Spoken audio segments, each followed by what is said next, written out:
Hello' student, welcome to full study academy. আজিৰ এই ক্লাছত আলোচনা কৰিম 2026 বৰ্ষত অনুষ্ঠিত হ'বলগীয়া DLED পেট এক্সামৰ কিছুমান গুৰুত্বপূৰ্ণ কুৱেশ্যন এনচাৰ। আৰু এই ক্লাছত DLED চিলেবাছৰ ছ'চিয়েল ছায়েন্স, জেনেৰেল নলেজ আৰু ইণ্ডিয়ান পলিটিক্স ছেকশ্যনৰ ওপৰত কেইটামান গুৰুত্বপূৰ্ণ কুৱেশ্যন এনচাৰ ডিছকাশ্যন কৰা হ'ব। গতিকে ভিডিঅ'টো স্কিপ নকৰি সম্পূৰ্ণৰূপে চাবা, ঠিক আছে। আজিৰ এই ভিডিঅ'ৰ প্ৰথম কুৱেশ্যনটো হৈছে When did partition of Bengal take place? Banga বিভাজন কেতিয়া সংঘটিত হৈছিল?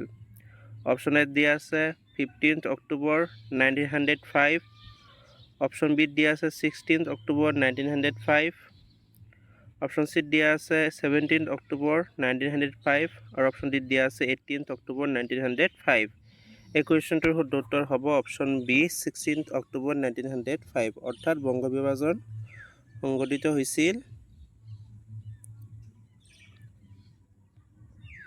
16 অক্টোবৰ 1905, ঠিক আছে।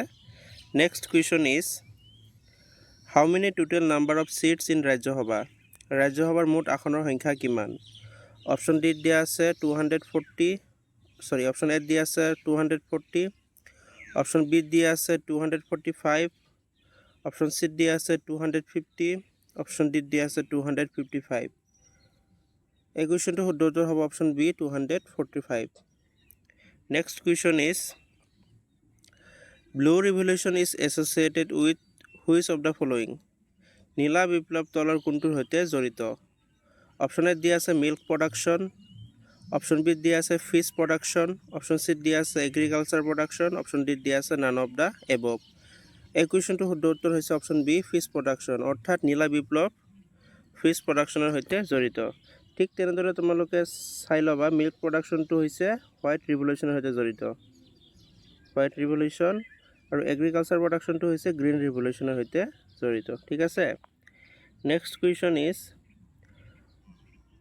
নৱগ্ৰহ temple is located in which hill? Navagraha মন্দিৰ তলৰ কোনটো পাহাৰত অৱস্থিত? অপশ্যন এ দিয়া আছে সন্ধ্যাচল হিল, অপশ্যন বি দিয়া আছে চিত্ৰাচল হিল, অপশ্যন চি দিয়া আছে নীলাচল হিল, অপশ্যন ডি দিয়া আছে নান অফ দ্য এবভ। এই কুৱেশ্যনটোৰ শুদ্ধ উত্তৰ হ'ব অপশ্যন বি চিত্ৰাচল হিল, অৰ্থাৎ নৱগ্ৰহ মন্দিৰ চিত্ৰাচল পাহাৰত অৱস্থিত। ঠিক তেনেকৈ নীলাচল পাহাৰত কামাখ্যা মন্দিৰ অৱস্থিত, কামাখ্যা মন্দিৰ, আৰু সন্ধ্যাচল পাহাৰত বশিষ্ঠ মন্দিৰ অৰ্থাৎ বশিষ্ঠ আশ্ৰম অৱস্থিত, ঠিক আছে। Next question is how many hours earlier the sun rises in Arunachal Pradesh than in Gujarat?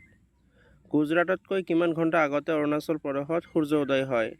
Option A দিয়া আছে 1 আৱাৰ, অপশ্যন বি দিয়া আছে 2 আৱাৰ, অপশ্যন চি দিয়া আছে 3 আৱাৰ, অপশ্যন ডি দিয়া আছে 4 আৱাৰ।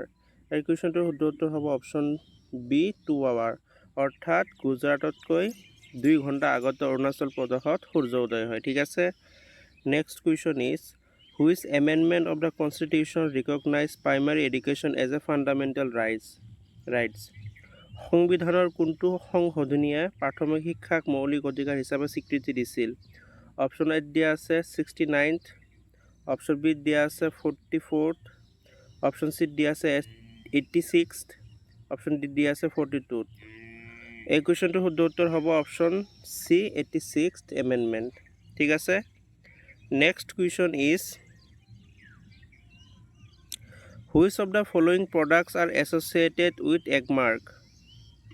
অপশ্যন এ দিয়া আছে এগ্ৰিকালচাৰ, অপশ্যন বি দিয়া আছে লাইফ ষ্টক, অপশ্যন চি দিয়া আছে both A and B, option D দিয়া আছে নান অফ দ্য এবভ। এই কুৱেশ্যনটোৰ শুদ্ধ উত্তৰ হ'ব option C both A and B, ঠিক আছে। Next question is what is the full form of SCERT? SCERTৰ সম্পূৰ্ণ ৰূপটো কি? অপশ্যন এ দিয়া আছে state council for educational research and training, option B দিয়া আছে state council of education and research training, option C দিয়া আছে state committee of educational research and training, আৰু অপশ্যন ডি দিয়া আছে state council of educational research and training. এই কুৱেশ্যনটোৰ শুদ্ধ উত্তৰ হ'ব option D state council of educational research and training. ঠিক তেনেদৰে তোমালোকে NCERTৰ ফুল ফৰ্মটো চাই যাবা, NCERTৰ ফুল ফৰ্মটো চাবা,